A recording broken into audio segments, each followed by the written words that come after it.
like from the fountain, water from the faucet, our souls are thirsty for the one who created us. Who created us? God.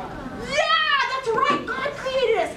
Our souls, everybody, they get thirsty for the one, for having a relationship with the one who created them. When Jesus said, I can give you living water, he was offering the lady some water, not for her body, but for her soul. And that water, it wasn't water like the water you drink.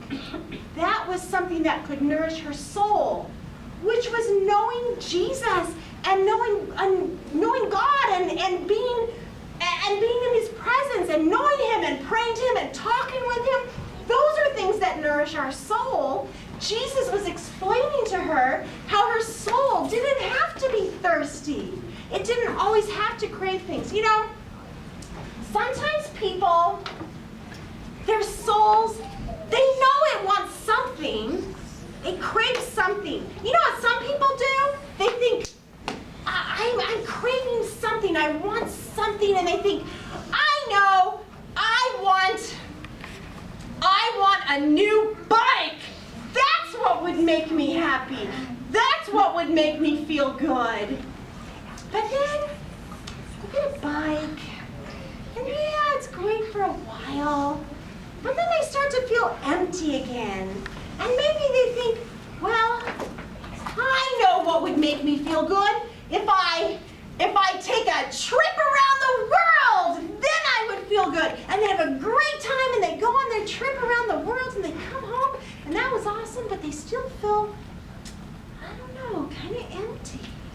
So they think, maybe if I was rich, then I would feel better. And they try to make a lot of money so that they'll feel like they're full up again. And then, well, that doesn't quite make them feel right either.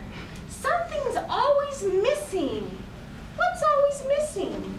What is that? God. God is right. You know what's empty in our souls if we don't have God? It's the fact that we're not searching for God. And our souls will feel empty without God and thirsty. When Jesus told the Samaritan woman, That's Mr. Walker's phone. I was just making sure I wasn't going crazy. When we're searching for something to make us feel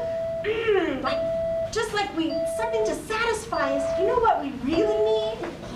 We need a relationship with God. That's what's missing, and that's what Jesus was offering the lady at the well. So, when we're thirsty, what's the smart thing to do? If you're really super thirsty, you walk through the desert, or you just ran 8 laps around the track